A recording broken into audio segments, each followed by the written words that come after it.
নমস্কার বন্ধুরা, মিমিস কিচেনে আপনাদেরকে স্বাগত জানাই। আজ আমি আপনাদেরকে আমলকির একটা শুকনো আচার বানিয়ে দেখাবো। এখানে আমি মোটামুটি 2 কিলো আমলকি নিয়েছি। আমলকিগুলোকে আমি ভালো করে ধুয়ে নেব প্রথমে। এই দেখুন, ভালো করে ধুয়ে নিতে হবে। এরপর আমি প্রেসার কুকারের মধ্যে 2টো সিটি দিয়ে আমি এটাকে বন্ধ করে দেব। এই আমলকি শুকনো আচার মানে খুবই খেতে একটা কি বলবো, স্বাস্থ্যকর আর খুব টেস্টি একটা আচার। এটা আমি আমারই পাশে থাকে আমার মাসিমা বলি আমি, ওনার কাছে প্রথম আমি খেয়েছিলাম আর রেসিপিটা আমি ওনার থেকেই শিখেছি। তাই আমি মাঝে মধ্যে এটা বানাই। তো আজকে আমি আপনাদের সাথে এটা শেয়ার করে নিচ্ছি। আমার বন্ধু মহলে, আমার বাড়ির লোকেরা যারা যারা আমার হাতে এই আমলকির আচারটা খেয়েছে, শুকনো আচার, তারা সবাই আমাকে রেসিপিটা শেয়ার করতে বলেছে। এই দেখুন, এবার আমলকিগুলো আমি সেদ্ধ করে নিয়েছি। এই দেখুন, একদম নরম হয়ে গেছে। এবার এটাকে ঠান্ডা হয়ে গেলে ছোট ছোট টুকরো করে আমি কেটে রাখবো আর বীজটাকে বাদ দিয়ে দেব।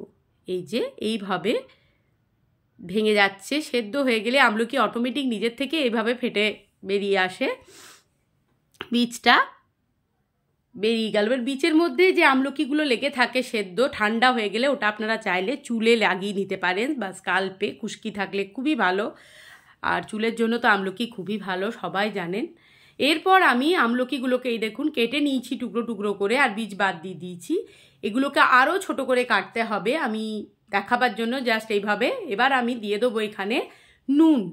সেদ্ধ করার পর নুন দিয়ে এটাকে আমি পুরো মিশিয়ে নিচ্ছি। তারপর ছোট ছোট থালায় আমি এগুলোকে ভাগ করে পুরো একটা দিন আমি এটাকে রোদের মধ্যে রেখে দেব। এটা করতে বেশ 4-5 দিনের প্রসেস, এটা করতে একটু সময় লাগে। নুনটা ভালো করে মিশিয়ে নিচ্ছে। এগুলো আমি আরও একটু ছোট ছোট টুকরো পরে করে নিয়েছিলাম।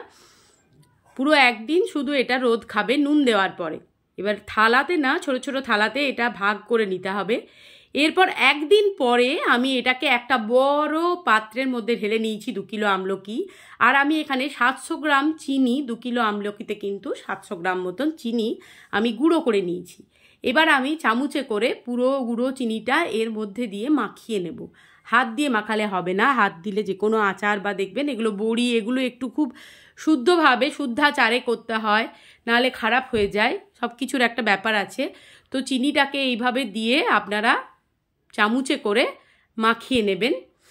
মাখিয়ে থালায় আবার ছড়িয়ে ছড়িয়ে রোদে এরকম 2-3 দিন মতন রোদ খাওয়াতে হবে। চিনিটা যেমন গলে যাওয়ার পর একটু দেখবেন চিনির রসটা একটু হয়ে গেলে তখন জল জলে ব্যাপার আসে, কিন্তু ওটা পুরো রোদে টেনে নেবে।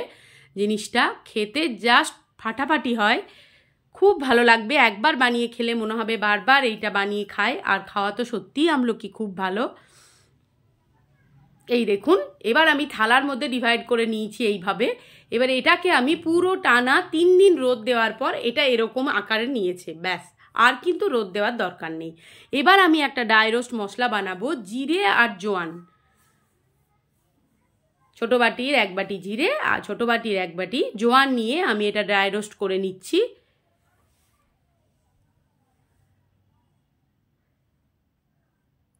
এটা আপনারা কোনো কিছু ভাত টাত খাওয়ার পর একটা করে মুখে দিলে না খুব ভালো লাগে খেতে।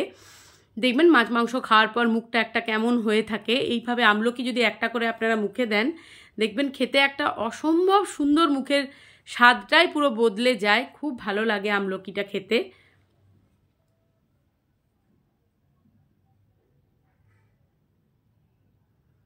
অনেকেই আমাকে রিকোয়েস্ট করেছিল রেসিপিটা শেয়ার করার জন্য, আমি তাদের উদ্দেশ্যেই বলছি, আমি রেসিপিটা শেয়ার করলাম। তোমরা সবাই দেখো এবং কমেন্ট করো প্লিজ।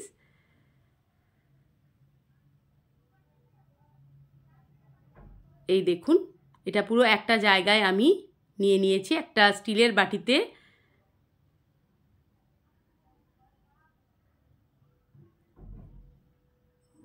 এরপর আমি দিয়ে দিলাম বিট লবণ। আন্দাজ করে বিট লবণটা দিতে হবে। এটা তো আর পরিমাপ ওরকম বলা যায় না, যে যেরকম নেবেন। যদি 1 কিলো আমলকি নেন আপনারা, তখন আপনারা 300 থেকে 350 গ্রাম চিনি নেবেন। চিনিটা কিন্তু গুঁড়ো করে নেবেন। এরপর সেই ভেজে রাখা ড্রাই রোস্ট মশলাটা আমি এর মধ্যে দিয়ে দিলাম। এবার চামচের সাহায্যে আমি পুরোটা মিশিয়ে নেব। এইভাবে পুরোটা আমাকে মিশিয়ে নেব।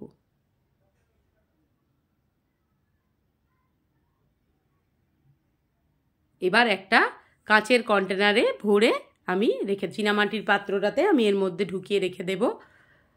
বহু দিন থেকে যাবে, আর কোনো নষ্ট হওয়ার কোনো কারণ নেই। সুন্দরভাবে এভাবে আপনারা রেখে দিন, ছোট কৌটোই করে বের করে রাখবেন বাইরে খাওয়ার জন্য, আর বেশিটাকে একটা কাঁচের পাত্রে স্টোর করে দীর্ঘদিন রেখে দেওয়া যাবে। ব্যাস তৈরি হয়ে গেছে আমার আমলকির শুকনো আচার। ভিডিওটি ভালো লাগলে like, comment, share and subscribe করে আমার পাশে এইভাবেই থাকবেন।